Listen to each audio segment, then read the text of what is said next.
আসসালামু আলাইকুম বন্ধুগণ।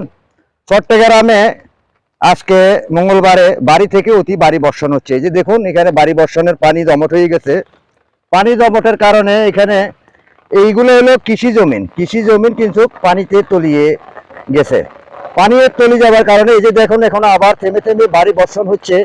প্রচণ্ড পানি, এখানে পানি স্রোত। এই যে এখানে পানি স্রোতে দেখা যায় অনেকে ধানের চারা বসাইছে। এখানে জমিনগুলোতে ধানের চারা ছিল, এগুলা কিন্তু পানি নিয়ে গেছে, পানি স্রোতে এগুলা নিয়ে গেছে। এরা আবার ধানের চারা বসায় ধান লাগানোর জন্য, সেই সুযোগ পাবে কিনা জানি না। কারণ আবহাওয়াবিদেরা বলে যাচ্ছে বঙ্গোপসাগরে যে লোকচাপ সৃষ্টি হয়েছে, লোকচাপের কারণে বাড়ি থেকে অতি ভারী বর্ষণ হবার সম্ভাবনা রয়েছে।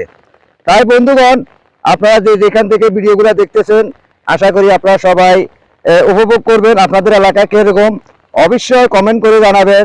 কারণ ভারী বর্ষণের কারণে আবহাওয়াবিদেরা বলে যাচ্ছে পাহাড়ি এলাকায় অনেক জায়গায় পাহাড় ধসেরও আশঙ্কা রয়েছে। তাই পাহাড়ি এলাকায় যারা বসবাস করেন, আপনারা অতি শীঘ্রই আপনারা নিরবস্থানে যাওয়ার জন্য চেষ্টা করেন। আজ হলো 8 জুলাই, রোজ মঙ্গলবার 2025 সাল। আজ 8 জুলাই থেকে 17 জুলাই পর্যন্ত ভারী বর্ষণ হবার সম্ভাবনা রয়েছে। সমুদ্র বন্দরগুলোকে কিন্তু 3 নম্বর সতর্কবাণী দেওয়া হয়েছে। তাই চট্টগ্রাম, রাঙ্গামাটি, কক্সবাজার, খাগড়াছড়ি পাহাড়ি এলাকায় ভূমি ধসের আশঙ্কা রয়েছে। তাই পাহাড়ের পাশে যারা বসবাস করেন তাদেরকে সতর্ক থাকার জন্য নির্দেশনা দেওয়া হয়েছে। ইতিমধ্যে কিছু মানুষকে নিরবস্থানে সরে যাওয়ার জন্য বলা হয়েছে অতি শীঘ্রই। তাই আপনারা পাহাড়ের পাশের থেকে সরে যান।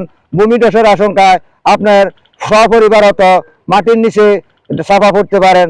তাই নিজের জীবনে রক্ষা করতে হলে আপনাদেরকে পাহাড়ি এলাকা থেকে দূরত্ব সরে যেতে হবে। আশা করি সবাই বুঝতে পারতেছেন। দেখেন আমাদের এখানে থেমে থেমে বৃষ্টি হচ্ছে, প্রচুর বৃষ্টি এখানে হচ্ছে।